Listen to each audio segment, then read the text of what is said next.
I never imagined that after 40 years of marriage, the man I thought I knew would betray me in the most painful way possible. The love I had built, the trust I had in him, it all crumbled in an instant. What followed was not just the end of a marriage, but the unraveling of everything I believed to be true about myself, my friends, and my life. If you think you know where this story is going, think again. The truth is much darker, and the revenge, it's far from what anyone could expect. Don't forget to hit that subscribe button and let me know where you're watching from in the comments. I promise, you won't want to miss what's coming next. My name is Linda, and for the better part of my life, I thought I had it all. A wonderful husband, 3 children who were mostly well-behaved, and a beautiful home in a quiet suburban neighborhood. David, my husband, was everything a woman could ask for. Charming, supportive, a great father. Or so I thought. For years, I had been the quintessential wife, organizing family dinners, maintaining our home, and making sure everything ran smoothly. I kept things in order, while David worked long hours, always on the move, climbing the ladder of success. We were the picture of stability, the type of family others admired. Our house, a sprawling property tucked away in a leafy suburb, was a symbol of everything we had achieved together. Our children, now grown, had their own lives, leaving David and me to focus on each other. But, as time passed, I started to feel the weight of being forgotten. It wasn't a dramatic shift. It was subtle. A moment here, a glance there. The affection we once shared seemed to slip away without warning, and I could feel David's attention drifting to other places. I told myself it was nothing. A phase, maybe. After all, we'd been together for so long, but in my gut, something didn't feel right. My best friend, Sarah, had always been my confidant, the one person I could rely on through thick and thin. Over the years, our bond had only grown stronger. Sarah had been my rock, or at least, I thought she was. She was always there, ready to lend an ear, especially when David became busier with his work. It was Sarah who always reassured me that everything would be okay, that David was just stressed or going through a work phase. I believed her. After all, if anyone knew David, it was Sarah. But then, the small cracks began to appear. One day, while I was sorting through some paperwork in our office, I found a receipt hidden under a pile of bills. It was for a weekend stay at a resort. The dates? Well, they were the same dates David had been away for a business trip. At first, I brushed it off. There could have been a logical explanation, right? A work retreat, perhaps? But then I found another receipt, and another. All the same hotel, all the same time frames. My heart sank. I didn't want to believe it. My mind screamed at me to stop, to ignore what I was seeing. But deep down, I knew. I knew that something wasn't right. I couldn't ignore the nagging feeling anymore. David came home late that night, as he often did, and I watched him with a new lens. How long had this been going on? How many lies had he told me? He smiled, kissed my cheek, and sat down at the dinner table as if nothing had changed. But everything had changed. The man I thought I knew had begun to slip away. I felt it in my bones. I needed answers. But how do you confront the love of your life when you suspect the worst? How do you ask someone to explain themselves when all you have is your gut and a handful of receipts? I didn't know, but I was about to find out. As I lay in bed that night, the weight of everything crushing me, I decided that I had to face the truth. I wasn't going to sit back and pretend anymore. Tomorrow, I would ask him. The truth would come out. I had to know because I couldn't live in this uncertainty. But what I didn't know yet was that the truth was far worse than I could have ever imagined. The morning after my sleepless night, I tried to act normal. I made breakfast, poured my coffee, and set the table for David, as I had done countless times before. But I could barely swallow the food I was preparing. The quiet hum of our kitchen seemed louder than usual, almost suffocating. David, as usual, was rushing around, late for his day's meetings, his mind somewhere else. I tried to shake off the overwhelming feeling in my chest, but it was like a heavy weight pressing down on me.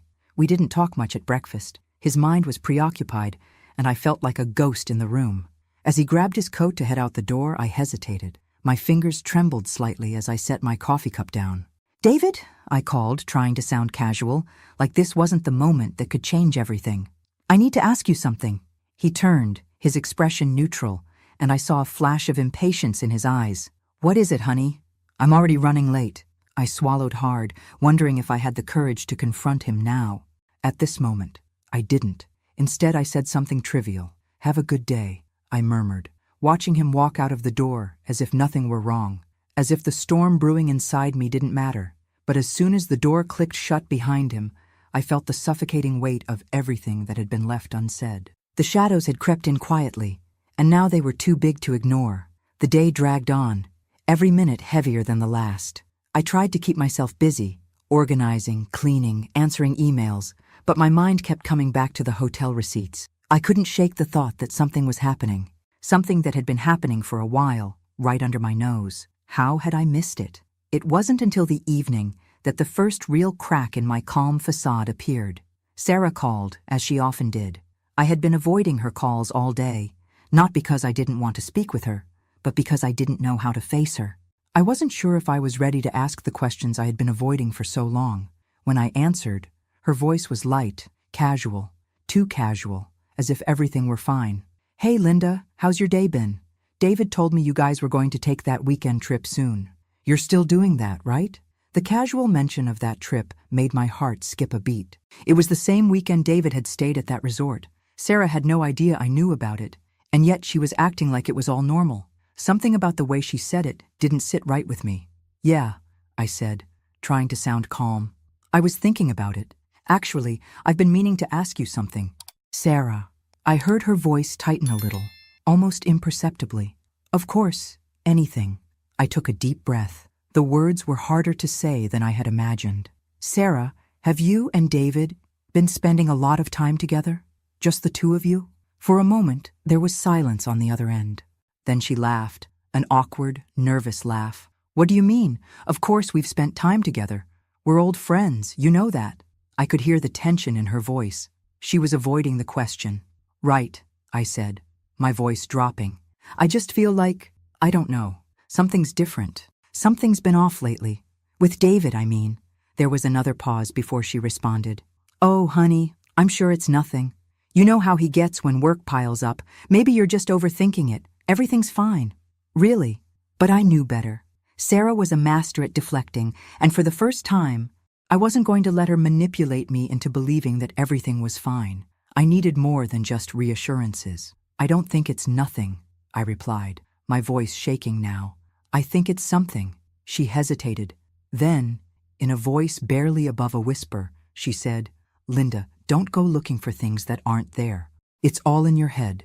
I could feel the blood rush to my face, and for the first time, I saw Sarah not as my best friend, but as someone who was hiding something. I didn't press her any further, not because I didn't want to, but because I knew I had to confront David directly. "Okay, I'll talk to you later," I said, my tone sharp. "I need to go." As I hung up the phone, a sense of dread washed over me. The shadows were deepening, and I knew I couldn't ignore them any longer. Sarah had just given me the final clue. My best friend, my confidant, she was hiding something from me, and somehow, I knew I wasn't going to like what I was about to find. That night, I didn't sleep. I lay awake, replaying every interaction, every word, every glance. Something had changed between us, something deep and undeniable, and I was going to find out exactly what it was. The next day, I waited for David to come home.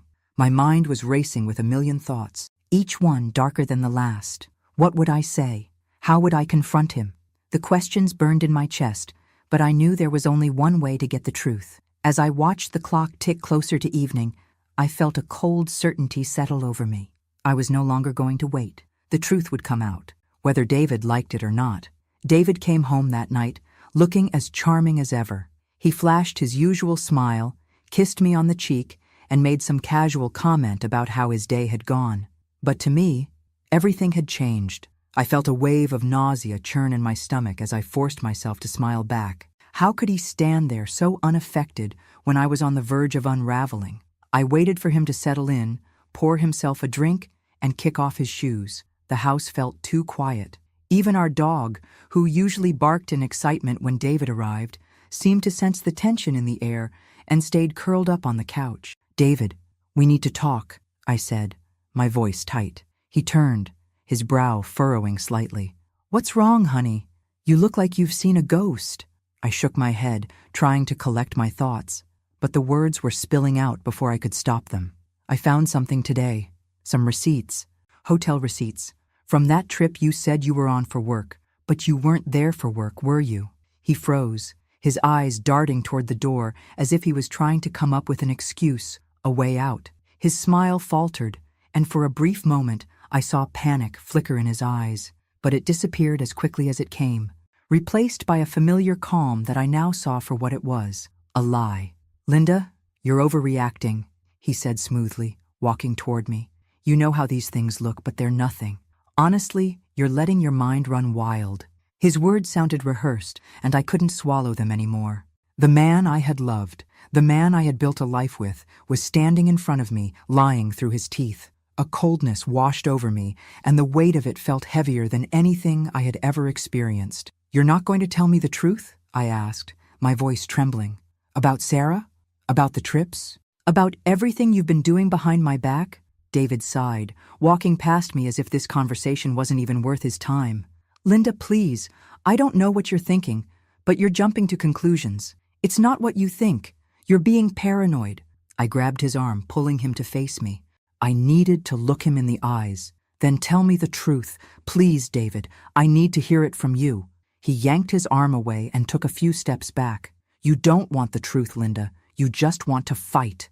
I was shaking now, every inch of me trembling with a mix of fury and heartbreak. "I don't care if you've been unfaithful to me. But I do care if you've been lying to my face, pretending everything was fine. And I care that Sarah, my best friend, has been part of this, helping you hide it." David's expression changed, his usual calm slipping for just a fraction of a second. "It's complicated, okay? It wasn't supposed to happen this way. I never meant to hurt you." "Don't you dare try to explain it away," I shouted, my voice cracking. "Don't you dare try to make me feel sorry for you." For a long moment, he just stared at me, his face unreadable. Then finally, he spoke. "You want the truth, Linda? Fine. Yes, I've been seeing Sarah, and I'm sorry. But it's over now. It wasn't anything serious, just a mistake." A mistake. Those two words hit me harder than any betrayal. It wasn't just a mistake. It was years of lies, years of deceit, all wrapped up in the form of the woman I had called my best friend. And all the while, I had stood by his side, trusting him, believing in the life we had built. I couldn't hold back the tears anymore. They came in waves, choking me, but I didn't care. I was devastated, but more than that, I was furious. "You're unbelievable," I whispered, the words barely leaving my lips. "All this time, all these years, and this is how you repay me?" David looked at me with a mixture of guilt and indifference. He didn't know how to apologize, how to make it right, because in his eyes, this had never been about me.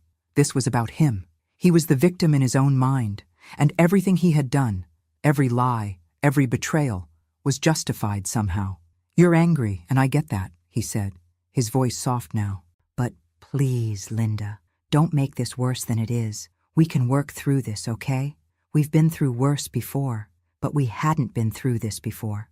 Nothing like this. This wasn't something you could fix with apologies. The man I had loved, the father of my children, had broken me in a way I could never come back from." And as I stood there, listening to him, I realized something. There was no going back. I didn't want to hear his explanations, his excuses. I didn't care anymore. I knew, deep down, that it was over. And as I turned away from him, walking out of the room, I made a promise to myself. I would not let him destroy me. I would not let his lies and betrayal define me. The woman who had been broken in that moment was gone.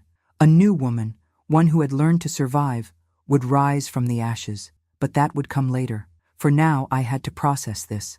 I had to absorb it, and for the first time, I needed to let myself feel the depth of the wound he had inflicted. I had to let it consume me for just a little while longer before I could burn it all to the ground. I knew one thing for sure. This was just the beginning. The following days blurred together in a haze of confusion, pain, and disbelief. David's words echoed in my mind like a broken record.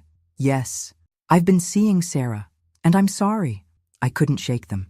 His cold admission, the way he casually dismissed everything we had built, gnawed at me. I was left in a storm of emotions, too angry to cry, too hurt to confront him again. It felt like my life had split into two parts, before I knew, and after.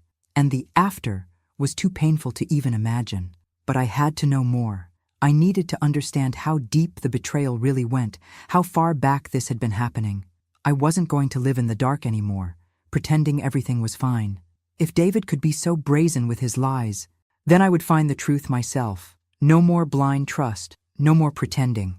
I spent hours going through his things, picking apart his routine, examining every text message, every email, every conversation he'd had. What I found made my blood run cold. The receipts from the resort weren't just a one-off mistake. There were more, several more, and not just with Sarah, other women too. His infidelity had been a slow burn, something that had been happening under my nose for years. The hotel receipts stretched across several years, different women, different places. And the most chilling part? I hadn't known. I hadn't felt it. How was that even possible? How could I have been so blind? But it wasn't just the receipts. I found photographs, old ones, taken when we were supposed to be on family vacations.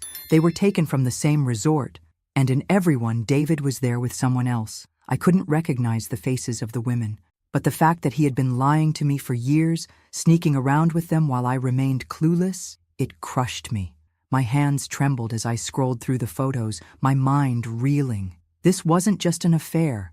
It was a betrayal so deep, so all-encompassing, that I didn't even know who the man in the photos was anymore. This was no longer the husband I had built a life with. This was a stranger. I wanted to scream, to rage, to confront him in the worst possible way. But I didn't. I couldn't. I wasn't going to give him the satisfaction of seeing me break down again. No. This time, I was done.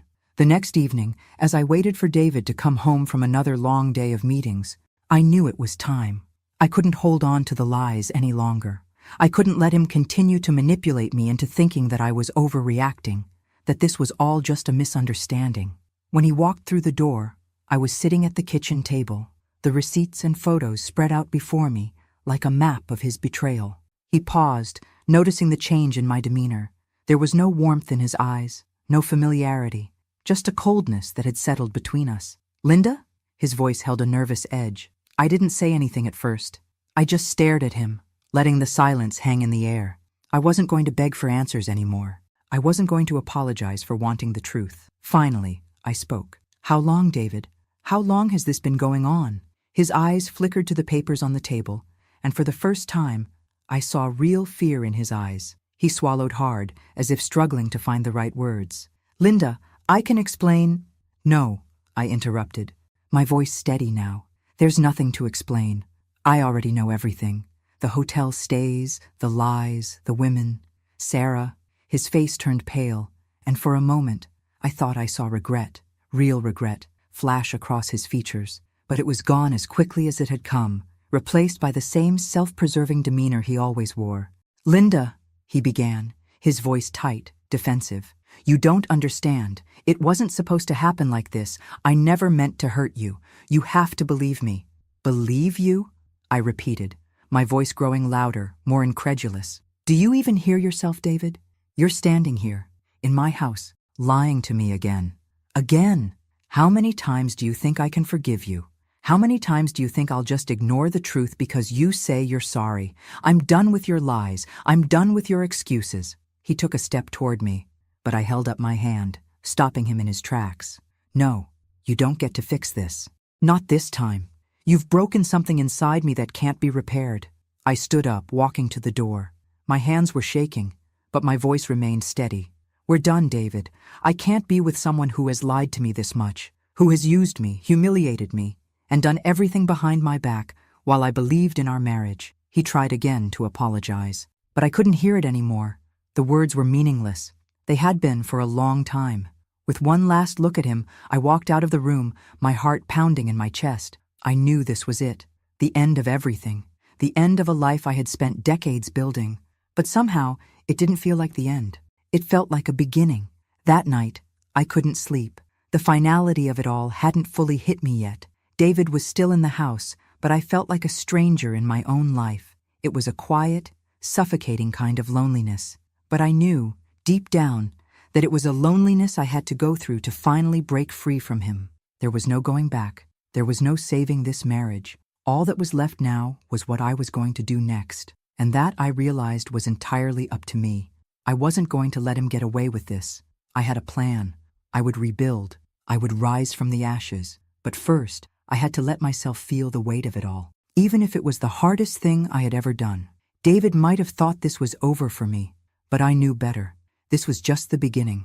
I wish I could say that it felt like a weight had been lifted off my shoulders, but it didn't. The truth had come out, but the pain was still there, gnawing at me, spreading deeper with every passing moment. The anger, the humiliation, it all boiled inside me, and it seemed like nothing could soothe it. David, for his part, had tried to fix things. Of course he did. He was desperate. He had come to me on several occasions in the days following the confrontation, pleading for a second chance. But what he didn't understand was that the woman he was trying to convince to take him back didn't exist anymore. The woman who would have forgiven him had disappeared the moment I found the receipts, the photos, and the lies. He didn't get it. He never did. He was too focused on his own image, his own pride. And that's what made it easier to walk away. It was the realization that the man I had spent 40 years with wasn't really the person I had thought he was. The person I loved had been a lie. I didn't waste time trying to salvage the pieces of a broken marriage. I didn't even bother to listen to his excuses. He wasn't the man I needed anymore. Instead, I started making moves. David didn't know it yet, but I was already taking control of my life. I sold everything I could that was in both of our names, things I didn't care about anymore, things that had once represented a life we had built together. I sold off some of his prized possessions, too, things that I knew would hurt him. But it wasn't just the material things that mattered. It was about sending a message. I wanted him to feel the loss, feel the sting of his actions. If he thought that abandoning me would be easy, that walking away from all of this would come without consequence, he was wrong. When I sold the beach house, the place that had once been a sanctuary for us, where we had laughed and spent family weekends, it was the final act. I knew that it had been a place where he'd had those secret meetings with Sarah, and that thought alone made it all the more satisfying. I wanted him to lose it, to feel the sting of what he had done. That house was a symbol of everything that had gone wrong, everything I had been blind to. It was a fitting end. Of course, David didn't know that I was the one orchestrating his downfall. He still thought I was wallowing in my grief, that I was too weak to make any real moves. But the truth was, I was building myself back up. I was already plotting my own escape from the wreckage he had left behind. The first few weeks were tough. I'll admit that. There were days when I couldn't get out of bed, when the tears came without warning. I had to fight every day to stay focused, to remind myself that I wasn't broken, that I could rebuild myself. But I did. I fought harder than I ever had in my life. I went to therapy. I started working out again. And slowly, the woman I had once been, the woman I had lost in the midst of my marriage, began to reappear.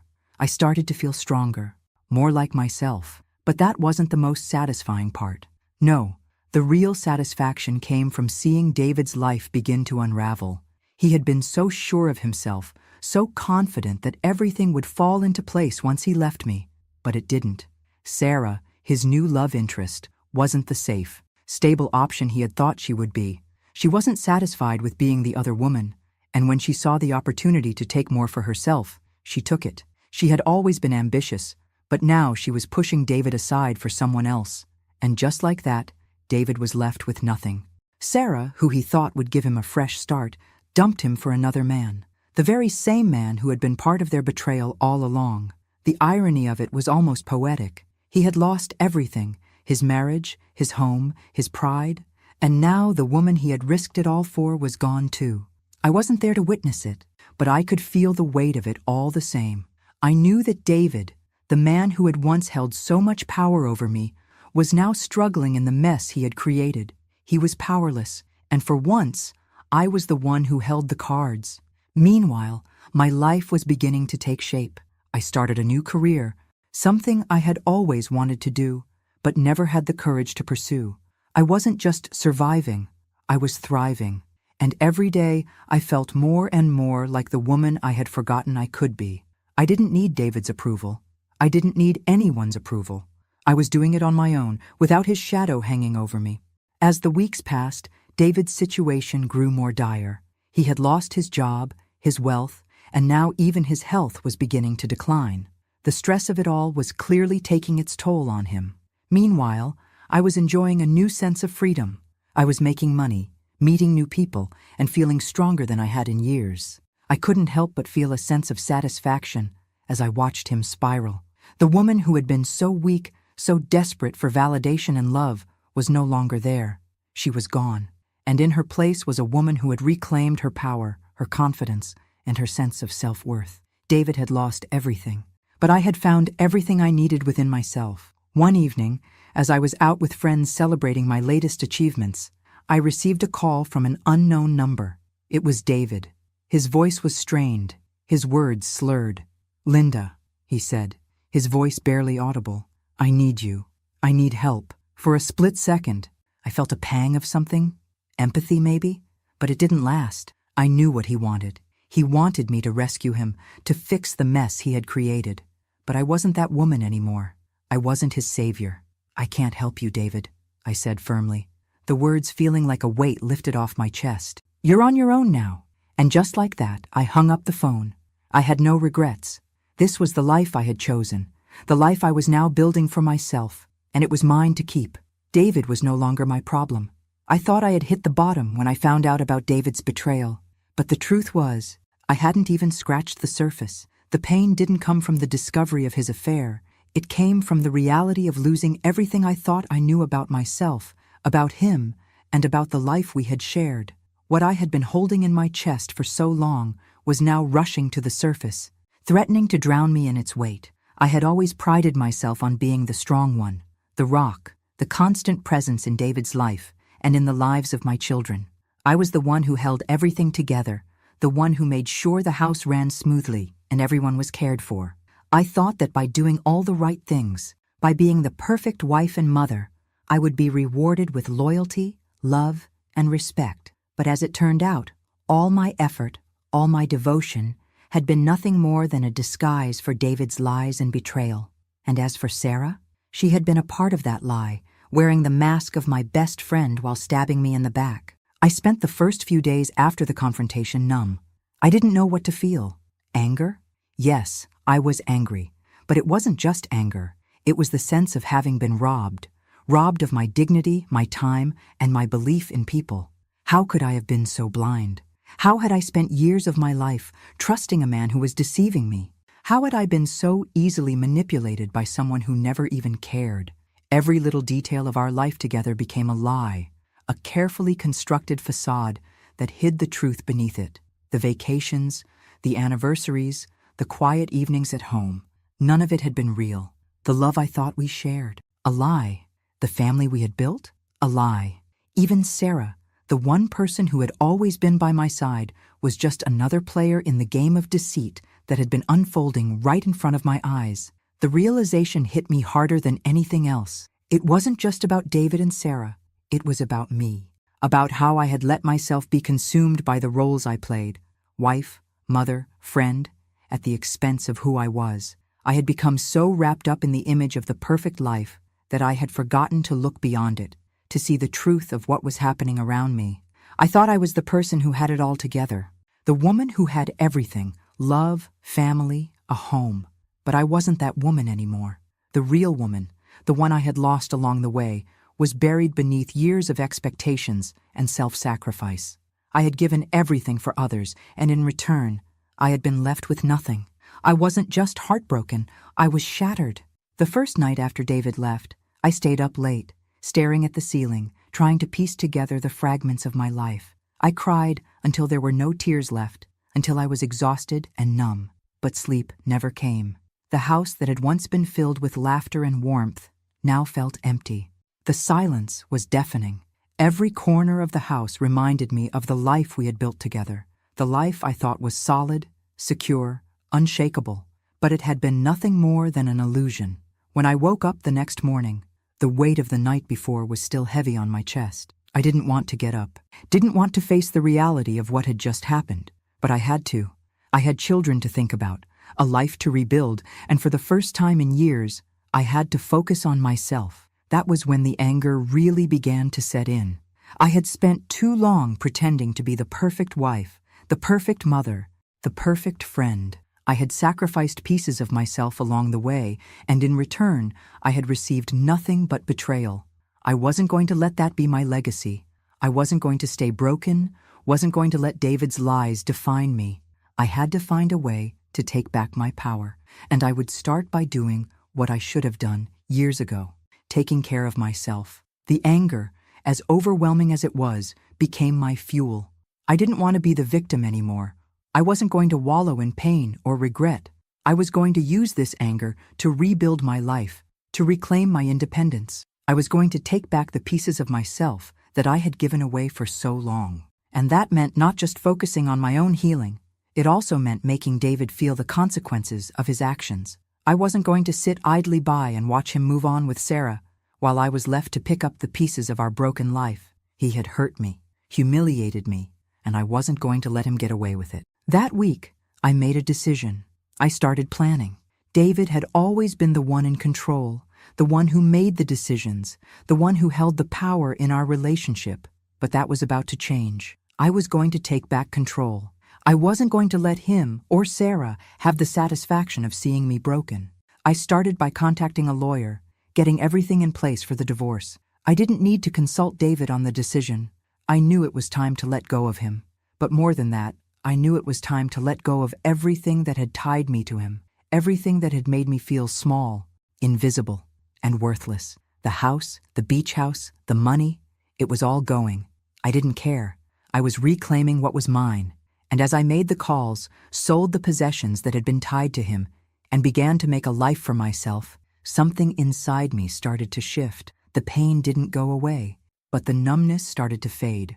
I was still angry, still hurt, but I was no longer afraid. I wasn't afraid of being alone, of being without him, of starting over. The world felt like it was at my feet.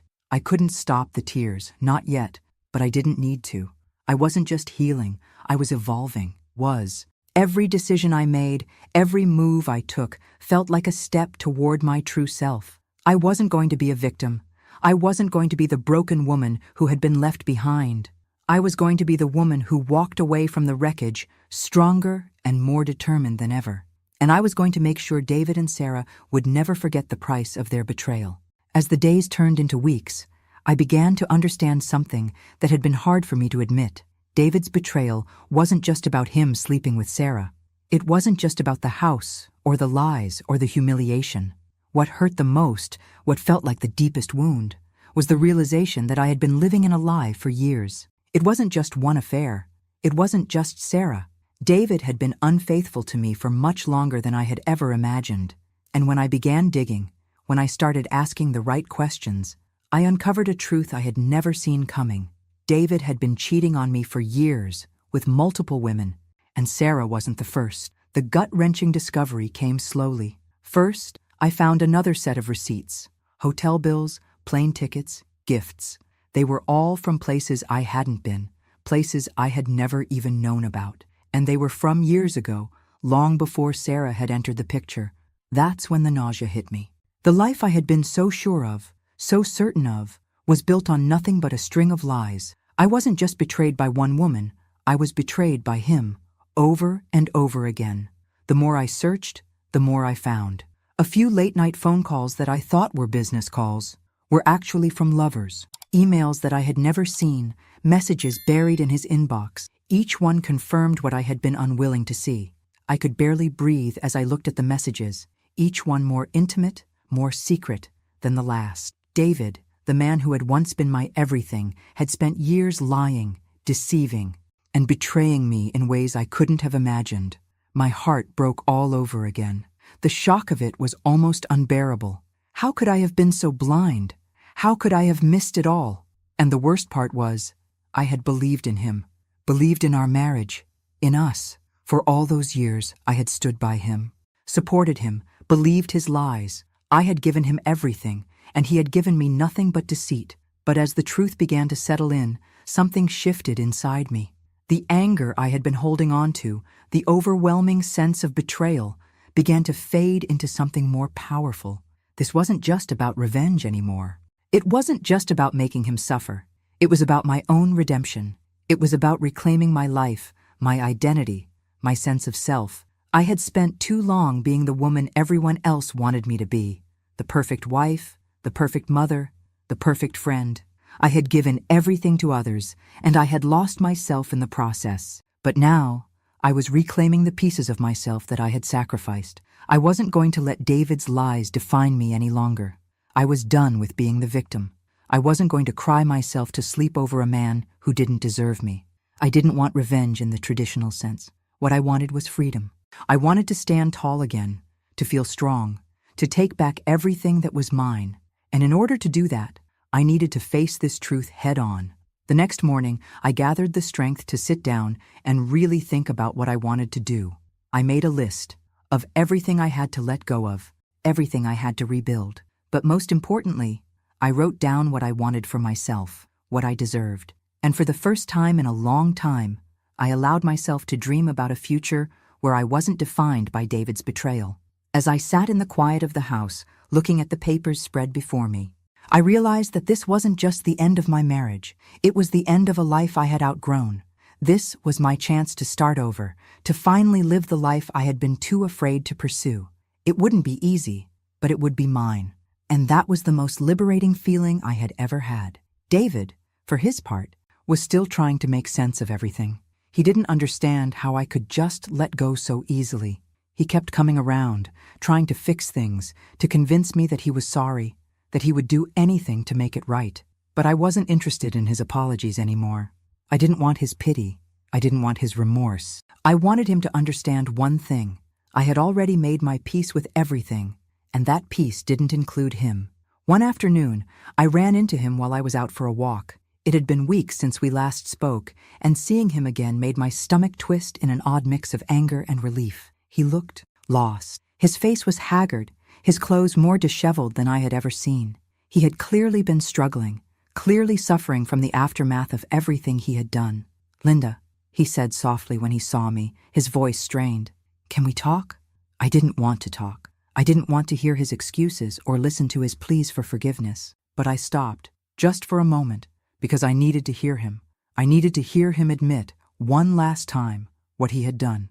"You don't get to fix this, David," I said, my voice calm but firm. "You've already broken me, and there's no going back from that." He looked at me, his eyes wide, as if trying to understand how I could be so composed. But that was the point. I wasn't the same woman anymore. I was no longer the broken woman who had depended on him for validation and love. I was stronger than that. He sighed, his face falling as if the weight of everything was finally sinking in. "I never meant to hurt you, Linda. I never meant for any of this to happen." I looked him dead in the eye. "But you did, and now you're going to have to live with it." I turned and walked away, leaving him standing there, just as broken as I once had been. And for the first time in my life, I didn't look back. As the weeks passed, I continued to rebuild. I went back to therapy, joined a new gym, and started making plans for my future, plans that didn't involve David.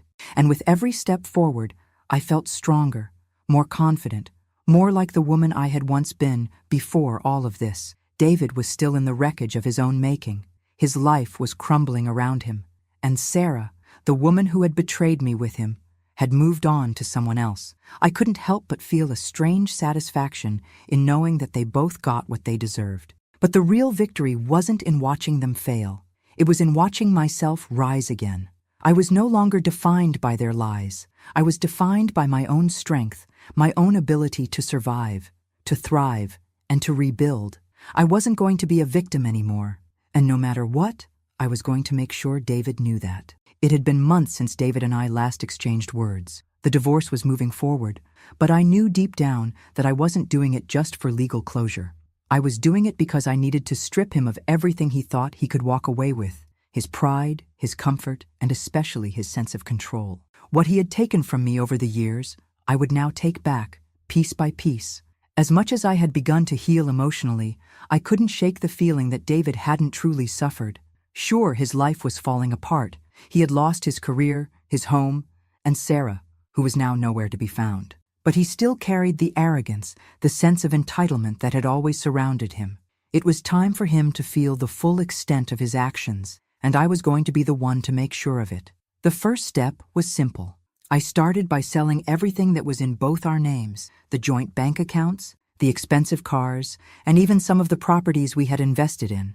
It wasn't just about the material things. It was about sending a message. David had always lived in a world where everything he wanted was handed to him, and now I was making sure that world crumbled. The house, the beach house that had once been our escape, our refuge, was the first to go. The same house where he had taken Sarah, where they had shared their secret rendezvous. It had been our place, our sanctuary. But now, it was the symbol of everything I had been blind to. I listed it, and before David could even come to terms with the loss, it was gone. The look on his face when he found out was priceless. He came to me, demanding to know why I had sold it, as if he still had the right to question my decisions. But I wasn't about to entertain his desperation. "You don't get to make demands anymore, David," I said coldly as he stood there, trying to regain some semblance of control. "That house was the last thing you had left. Now, it's mine to do with as I please." He tried to argue, to manipulate me the way he always had, but the power had shifted. I wasn't his wife anymore. I wasn't even the woman who had once loved him. I was someone new, a woman who knew her worth and wasn't afraid to take what she deserved. He left that day, his face red with anger and humiliation, but I felt nothing but a quiet satisfaction. It wasn't just about the house. It was about stripping him of his ability to hide behind the life he had created at my expense. The next step came soon after. I filed for a larger share of the assets. I wasn't going to let him walk away with what he had gotten so easily over the years. It wasn't about the money. It was about showing him that he couldn't take me for granted anymore. The more I pushed, the more David fought, and it felt good to see him lose his footing. The confidence he had once held so easily slipping away. But I wasn't done yet. I needed him to understand just how thoroughly he had destroyed everything that mattered to me. And the only way to do that was to make him feel the consequences of his actions, the emotional toll, the social consequences. He had humiliated me with his infidelity. Now it was my turn. I began reaching out to some of the people who had once been part of David's inner circle, friends of his, business associates, people who had admired him from afar. They didn't know the truth. They didn't know how much of his life was built on lies, and I was more than willing to share the truth with them. I wasn't doing it out of spite. Well, maybe a little. But it wasn't just about revenge. It was about my healing, about standing in the light of everything I had learned, and finally owning my story. If David was going to live in a world of secrets, then I was going to make sure that world came crashing down around him. I wasn't going to let him go unscathed. Not this time. It wasn't long before whispers started. People began talking about David's infidelities, his lies, his arrogance. His reputation, which had once been so carefully crafted, began to crumble. The businessman who had been admired for his success was now seen for what he truly was, a man who had betrayed the very people who had supported him. David didn't know how to react. He tried to salvage his image, to make excuses, but the damage had already been done. People started pulling away from him. His phone stopped ringing. Invitations to business meetings and social gatherings dwindled. And the harder he tried to hold on to the life he had once taken for granted, the further it slipped from his grasp. But I wasn't finished. Watching his world crumble wasn't enough. I wanted him to feel the way I had felt, the ache of losing everything you thought you could rely on. I wanted him to understand the depth of his betrayal, to realize that nothing would ever be the same again. The final piece of my plan was simple, but it was the one that would hit him the hardest. I reached out to Sarah. I didn't contact her out of revenge. I was beyond petty confrontations. But I knew something that David didn't. I knew that Sarah had moved on. She had found someone else. And this time, it wasn't just another affair. She was gone for good. When I called her, I kept it short and to the point. I wasn't interested in rekindling a friendship. Those bridges had long since burned. I simply told her the truth. "He's alone now, Sarah. He's going to need you to help him pick up the pieces. But he's not worth it." I hung up before she could respond. David eventually found out that I had spoken to her. He came to me, furious, demanding an explanation. But I didn't care anymore. I didn't care about his anger or his accusations. I was done trying to appease him. "Everything you've built is gone," I said, watching his face twist in disbelief. "You're alone now, David, and you'll stay that way. Sarah isn't coming back. She's gone for good, and I'm not going to save you anymore." And for the first time in years, I saw the man I had once loved shrink in front of me. He wasn't the powerful man who had once controlled my life. He was a broken man, and it was the most satisfying thing I had ever seen. The satisfaction wasn't in his downfall. It was in mine. I had taken control of my own life. I had reclaimed what was always mine. David had no idea how far I was willing to go to regain my power. But now, I knew that I was stronger than I had ever been before. And as I walked away from the wreckage of my marriage, I felt free for the first time in years. This wasn't just about revenge, it was about freedom. And I was finally free. It had been a few months since I had made my decision to let go of the past. It felt like the air around me was lighter, even though the world I once knew had been shattered. David was nowhere to be found. His pride had been broken, his reputation destroyed, and his world crumbled into something unrecognizable. I could feel the weight of his absence, but there was something liberating about it. I had finally freed myself from a life I didn't even recognize anymore. I had done what I needed to do, not for vengeance, but for my own growth. The satisfaction of seeing David's world fall apart wasn't rooted in petty revenge. It wasn't about watching him lose everything. It was about reclaiming my own life. It was about realizing that I wasn't the victim anymore, and that I didn't need him or his validation to feel worthy. But while I was watching David struggle, my own healing journey had begun. I was doing things for myself that I had never thought possible before. Therapy was helping me to unpack years of emotional baggage that I had carried around like a weight. I was working through the grief, the betrayal, and the anger. But more importantly, I was learning how to live for myself again, something I hadn't truly done in decades. I went back to school, enrolled in classes I had always dreamed of taking but never had the courage to pursue. I started working at a local charity, helping women who were going through similar struggles. I wasn't just surviving anymore, I was thriving. It wasn't easy. There were still moments when the pain of everything I'd lost washed over me. The quiet evenings, the memories of happier times, the feeling of having someone by my side. But every time those memories crept in, I reminded myself that I had lived through it. I had survived it. I was strong enough to rise above it. One day, while I was sitting at the kitchen table with a cup of coffee, I thought back to all the years I had spent trying to please David, trying to be everything he wanted, all the while neglecting myself. I had spent decades of my life being the perfect wife, the perfect mother, the perfect friend. But I had forgotten the most important person in that equation, me. And now, for the first time in my life, I was living for me. I was doing things that made me happy, that made me feel fulfilled. I wasn't waiting for someone else to tell me I was worthy. I had learned to tell myself that I was worthy of happiness, peace, and joy, even if I had to fight for it. Months later, I ran into an old friend from my past, Paul. He had been a friend of David's, someone I hadn't spoken to in years. But Paul had always been kind, always treated me with respect, something I hadn't gotten much of in recent years. We caught up over coffee, and as we talked, I could feel a connection forming again. A bond that wasn't based on the lies or the pain of the past. It was based on mutual respect, shared interests, and a quiet understanding of each other's journeys. For the first time in a long while, I felt seen.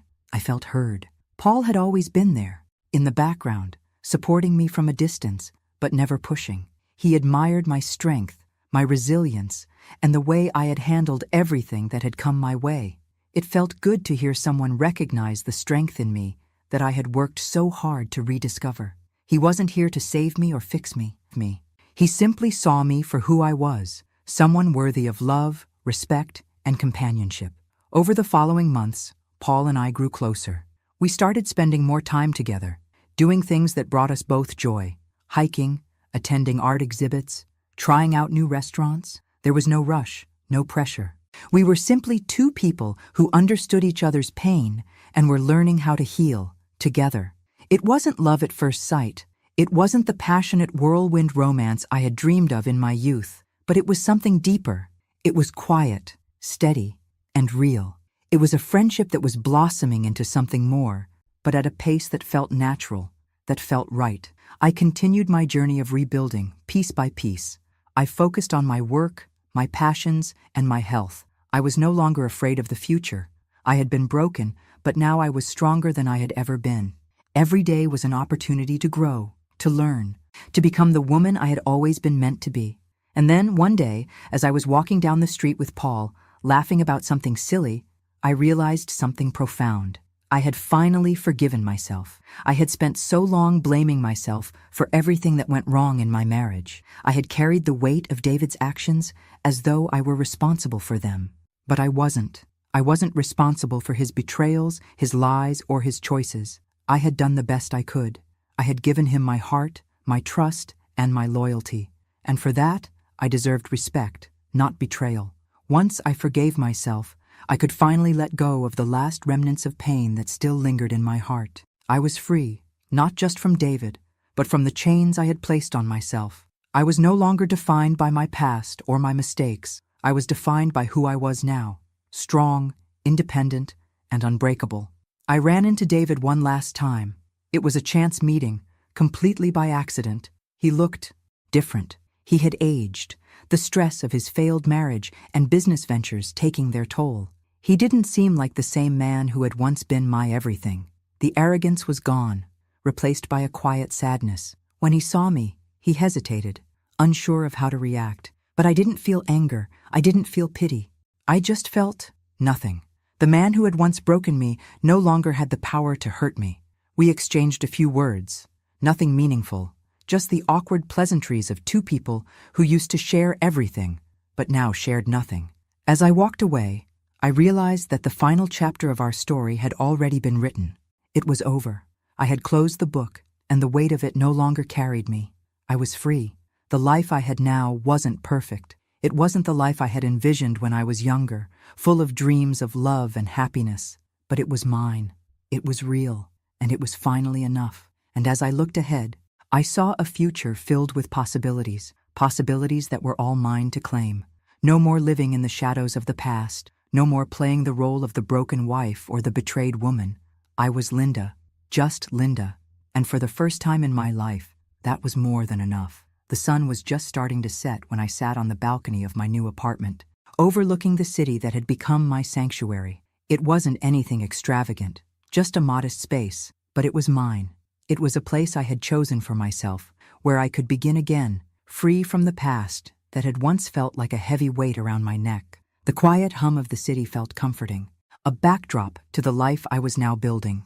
In the distance, the sound of cars, people talking, the occasional laughter, it all reminded me that the world kept turning, whether I was ready or not.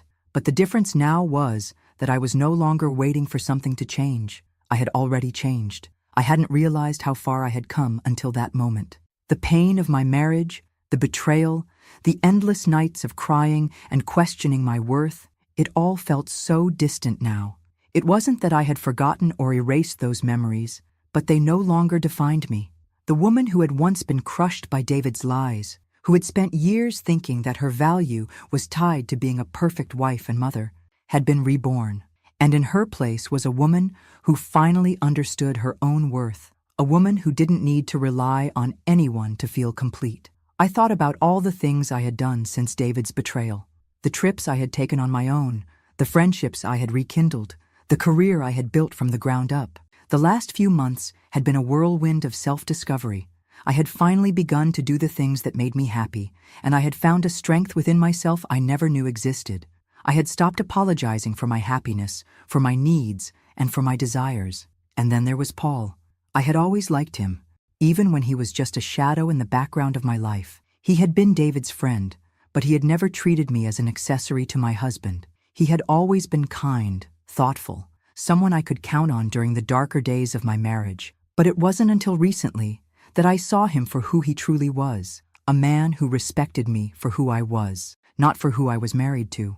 Our friendship had grown naturally, no rush, no pressure. He was supportive, but not in the way I had grown accustomed to men being supportive in my life. It wasn't about saving me from myself or trying to fix what was broken. Paul respected me in a way that allowed me to simply be me. And over time, that respect turned into something more. But it was different from everything I had experienced with David. There was no pretense, no power games, just two people learning about each other and sharing life's simple moments. He wasn't my knight in shining armor. He didn't need to be. What he offered was simple, but it was everything I had been craving. Companionship, mutual respect, understanding. He gave me space to be myself, And that was something I hadn't realized I needed until I had it. And though I wasn't sure where it would go, I knew that the relationship we were building wasn't based on the mistakes of the past. It was based on the present, and that, in itself, felt like a gift. As the weeks went by, David's presence in my life became more of a distant memory. I didn't hear from him much. He had left behind the man he once was, the man I had loved, and in his place was a hollow shell of what was once a confident businessman. But I didn't feel pity for him anymore. I didn't feel anger. What I felt, finally, was indifference. He was a part of my past, a past that had shaped me but no longer held me captive. I remember the day he called me, not to apologize, but to ask about his things, some of the items he had left behind in the house. I didn't rush to respond, but when I did, I didn't hesitate to make it clear that he was no longer a part of my life. "David," I said calmly, "I've already moved on. What's left of our life together is packed away in a box, and that's where it stays." There was a silence on the other end of the line. For the first time, I could hear the man who had once been my partner truly realize that I wasn't coming back, that there was no more hope for reconciliation. I wasn't angry with him. I was simply done. The woman who had once cried herself to sleep over him no longer existed. "I don't want anything to do with you anymore," I added softly. "Not now. Not ever again." And with that, I ended the conversation. I wasn't being cruel. I was being honest. I was finally free. Life continued to move forward, and I found myself in a new rhythm, one that was entirely my own. I didn't have to live up to anyone's expectations anymore. I didn't have to prove myself to anyone. I took time to reconnect with myself, rediscovering hobbies I had neglected, and finding joy in the little things again. I traveled to places I had always wanted to visit, and each time I returned, I found more of myself in the process. I wasn't just existing anymore. I was living. The pain was still there in some quiet corners of my heart, but it was no longer something that controlled me. It was just a part of the journey, a scar that reminded me of how far I had come. I wasn't afraid of the past anymore. It had made me who I was today, and today, I was someone strong, someone who knew her worth. One evening, I found myself standing on the balcony, staring out at the skyline, feeling the breeze against my skin.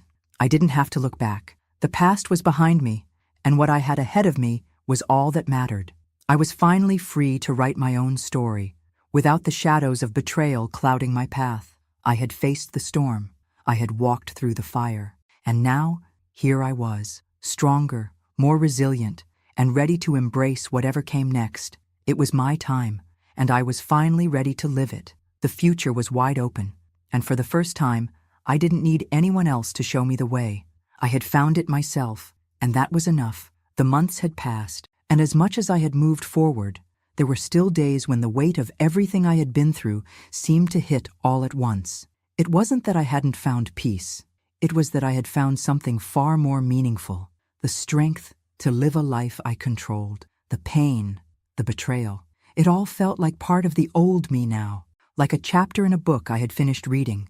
But there were days when I could still feel the faint echoes of those chapters, the ones that hurt, the ones that almost broke me. But now, I saw it all differently. I saw it as a test, as the fire that had forged a version of myself that I didn't even know was possible. I wasn't just surviving anymore. I was thriving. I had spent so long being consumed by David's actions, by Sarah's betrayal. But that was the past, and I had made the choice, over and over again, to let go of it, to let go of the person I thought I was and embrace the woman I was becoming. I had gone through moments of intense vulnerability, where the grief of what had been lost felt suffocating. But there were also moments of profound joy, moments when I realized that the life I had now was mine to shape. The future was in my hands, and for the first time in a long time, I felt empowered. I was no longer trapped in the story of David and Sarah's betrayal. I was creating my own story, and it was far more powerful than I had ever imagined. Paul and I had continued our quiet, steady journey together. We weren't rushing anything, but the connection between us had deepened in ways that surprised me. With him, I didn't feel the pressure to be anything I wasn't. There was no drama, no games, just two people figuring out who they were, together, without the weight of past relationships dictating what we should be. We spent weekends exploring the city, going to art galleries, hiking through the parks. Sometimes we just sat together in the quiet of my apartment, reading or talking about the things that mattered to us, life, dreams, and the future we were both cautiously starting to see. There was no rush, no pressure to become something we weren't. It felt good to simply be. The best part of being with Paul was the way he made me feel like I was already enough. There were no expectations, no trying to live up to anyone else's standards. He respected me for who I was, and in that respect, he was different from anyone I had known before. With him, I was free to be my authentic self, without the past hanging over me like a cloud. I couldn't help but think back to the early days of my marriage with David, to the woman I was back then. The woman who thought her worth was tied to the success of her marriage, to keeping everything together, to being the perfect wife. How wrong I had been. Now, I knew that my worth was inherent. It was never about being someone's perfect partner or a dutiful wife. It was about knowing who I was and standing firm in that knowledge. It was about living for me, without fear of judgment, without constantly questioning if I was enough. One afternoon, as I was walking to meet Paul for lunch, I ran into someone I hadn't expected to see, David. He looked different, disheveled, tired, and older than I remembered. His once confident air had faded, replaced with a defeated look that was so stark it was almost unrecognizable. For a split second, I hesitated. I hadn't seen him in months. He had become a shadow in my life, someone who no longer held any significance in my world. But as he stood there in front of me asking how I was, I felt no anger. I didn't feel pity either. I felt nothing but the space between us, the distance I had created, the strength I had built. "Linda," he said, his voice barely above a whisper. I didn't expect to see you." "I didn't expect to see you either," I replied, my tone neutral. I had no desire to dredge up the past, no desire to hear him apologize or beg for forgiveness. What had happened between us was done. "I know things ended badly," he said, his voice strained. "I just wanted to apologize for everything." I looked at him, studying his face. He seemed so small, so broken. I didn't feel anger. I didn't feel a need for vengeance. I had already taken everything back I needed from him. The power, the control, the pieces of me that he had stolen. "I appreciate the apology," I said, my voice calm, measured. "But honestly, David, I don't need it. I've moved on. I've let go. And I'm happy now." His face fell. The man I had once loved seemed to shrink before my eyes. There was nothing left of the confident businessman I had known. There was just a man who had lost everything, including himself. "I just wanted to say I'm sorry for what I did to you," he said again, his voice faltering. "I know you're sorry," I said. "But the truth is, I'm no longer the person you betrayed. I've changed. I've moved forward, and I'm at peace with that." There was a long pause, and I saw the realization hit him. This wasn't just an apology I was accepting. This was closure, for both of us. "Goodbye, David," I said softly, stepping around him and continuing on my way, and with that, I finally let go. For good. The future stretched out before me, wide and full of possibilities. I wasn't weighed down by the baggage of my past anymore. I wasn't waiting for some external validation. I had found everything I needed within myself, and for the first time in my life, I felt free. I wasn't looking for a perfect life. I wasn't searching for someone else to complete me. I was complete on my own. And as I walked forward, I did so with the quiet confidence of a woman who had been through the fire and come out stronger on the other side. I had reclaimed my life, my power, and my peace, and now I was finally living it. It's strange, you know, how life can change in ways you never expect. There was a time when I thought I had it all figured out, when I thought I knew what my future held, but life had other plans. And now, as I look back on everything that's happened, I realize that the journey I've been on, the one I never could have predicted, was the most transformative of all. I had always believed that the end of my marriage with David was the hardest thing I would ever face. And don't get me wrong, it was hard, but it wasn't the end of me. It wasn't the end of my happiness or the beginning of some endless sorrow. It was just a chapter, one that needed to be closed so a new one could begin. The woman I had been during that marriage was lost in so many ways. She was the version of me that thought her value was tied to a man, to a relationship. She thought that in order to be loved, she had to give everything, her time, her self-respect, her identity. But that woman was gone now. And the woman standing here today is stronger, more confident, and more sure of her own worth than ever before.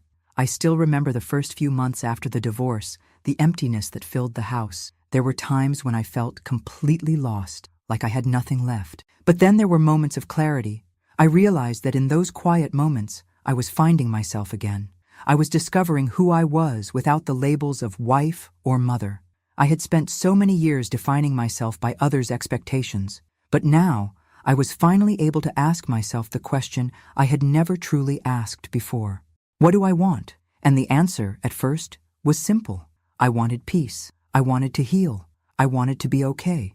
But as I started to put the pieces back together, I realized that there was something more, something even deeper. I wanted freedom. Freedom to live life on my own terms. Freedom to explore new passions. Freedom to find happiness in the small moments without needing anyone to validate my worth. Months turned into a year, and during that time, I continued to rebuild. I had days of doubt, days when the shadows of my past crept back in, but each time I reminded myself that I had survived. I had overcome the worst, and now I was the one who controlled the narrative of my life. My relationship with Paul had blossomed in ways that I hadn't expected, but it was different from anything I had experienced before. We weren't rushing into anything. We didn't need to. There was no pressure to live up to some romantic ideal. It wasn't about needing someone to fill a void. It was about companionship, mutual respect, and the space to grow together. We supported each other in ways I hadn't known were possible, and that, in itself, felt like a gift. What I realized in all this was that I didn't need someone else to complete me. I had always been complete. I had just forgotten that along the way. As I sat in the park one afternoon, looking around at the life I had built for myself, it struck me how much had changed in just a few years. I had gone from being the wife of a man who betrayed me to a woman who had found her strength, her independence, and her peace. The journey wasn't easy, but it was mine, and I was proud of it. The wind rustled through the trees, and I took a deep breath, feeling the cool air fill my lungs. I had come so far, further than I had ever imagined, and there was still so much to look forward to. The future didn't scare me anymore. I didn't need to fear being alone. I didn't need to fear what would come next, because I knew that whatever it was, I would handle it. As the sun began to set, casting a warm, golden glow across the park, I realized that for the first time in a long while, I wasn't looking back. I wasn't holding on to the past. I was looking ahead, toward the life I was creating step by step. I had found a sense of peace that I didn't know I was capable of, and I was proud of who I had become.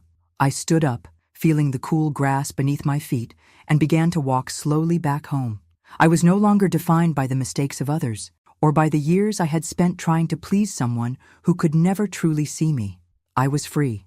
I was finally free to live life on my own terms, to chase my dreams, to laugh without guilt, and to love without fear. The woman I had once been had been through the fire, but she had emerged stronger, more resilient, and more ready than ever to embrace everything life had to offer. And as I walked into my apartment, ready to continue this beautiful new chapter, I realized that I had everything I needed.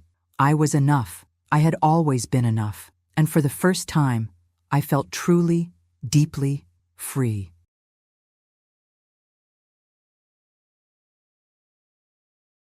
Thanks for listening. Don't forget to subscribe and feel free to share your story in the comments. Your voice matters.